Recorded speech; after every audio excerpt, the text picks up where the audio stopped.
Everybody hates a team in sports. For some, it's the Celtics. For some, it's the Patriots. For some, it's the Cowboys.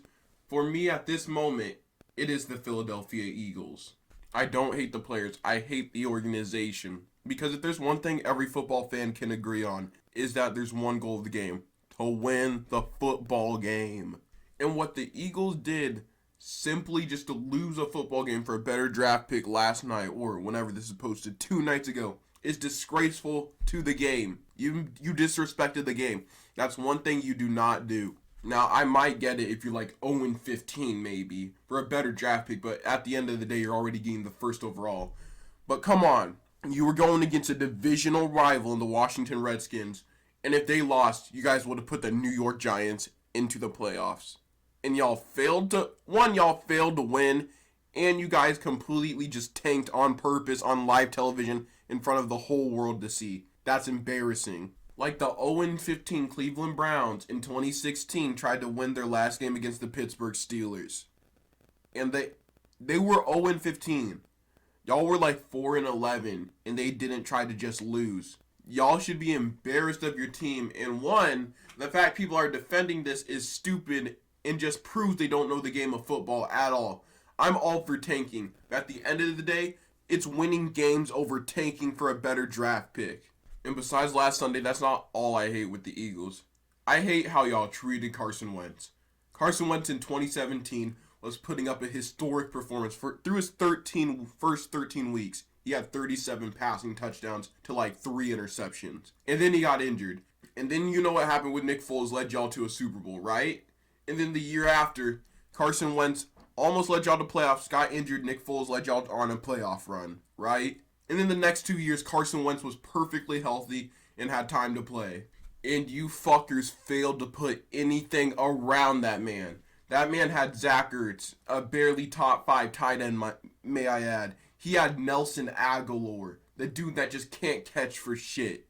Carson Wentz had a horrible offensive line. He got sacked the most in the past 2 years besides Deshaun Watson. And y'all just failed him in every single way. Not to mention, I'm seeing how y'all are playing Jalen Hurts and have design plays around him. Why couldn't you do that with Carson Wentz to get the ball out of his hand faster or something like that? You guys are a true disgrace to football at this moment. Fan bases. The worst fan bases in the NFL. I think it's the Cowboys by far. And then the 12th man. Y'all don't want to have that conversation yet. But the 12th man is toxic as fuck. But do you know what the second worst fan base is in the NFL? The Philadelphia Eagles. They talk so much shit for having one Super Bowl. Like, I don't understand it. Why are y'all so toxic? Like, I remember, hold up. This year, I had an argument of which tight end's better with an Eagles fan. George Kittle or Zach Ertz. And they were saying George Kittle's worse than Zach Ertz. Like, I don't know where you find these people. I don't know what type of people like the Philadelphia Eagles. Like, are y'all actually special? Do you know what the crazy thing is?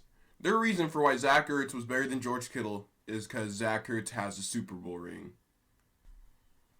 Y'all know Brian Scalabrine has one NBA Finals ring, and Chris Paul doesn't have any rings.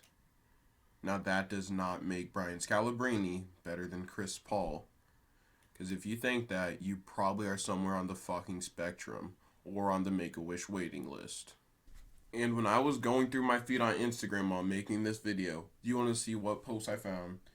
This dude is really comparing the 6th and 9th pick, acting like this wasn't the biggest reach out of his ass ever. I hope all Eagles fans know what they did was shitty, and he tried to defend the Eagles by saying you shouldn't rely on a 4-10 team to make the play. That's not the point. The point is you compete through the whistle. I learned this in Pee Wee football. You compete through the whistle. It's not that hard. My Pee Wee coach taught me this. And then they're trying to defend it like, oh, we wanted the 6th pick. You shouldn't rely on us to make the playoffs. Bro, you would be equally as mad as Giants fans right now if this happened to you. Stop it. Y'all are clowns. On my mama, y'all are all clowns. And the fact you're even arguing if you should have played through the whistle is ridiculous. You want to see something? Look what the Arizona Cardinals did. They had nothing to play for, and look what they did to push the Minnesota Vikings out of the playoffs. I'll just leave it here and end the video. That's exactly right. I mean, there's nobody inside the 10. Get back, Here guys. it is. The season's on the line. Two receivers left and right. McCown takes the snap. He steps up. He's all by himself. Fires into the end zone. Caught! Touchdown! No! No! The Cardinals have knocked the Vikings out of the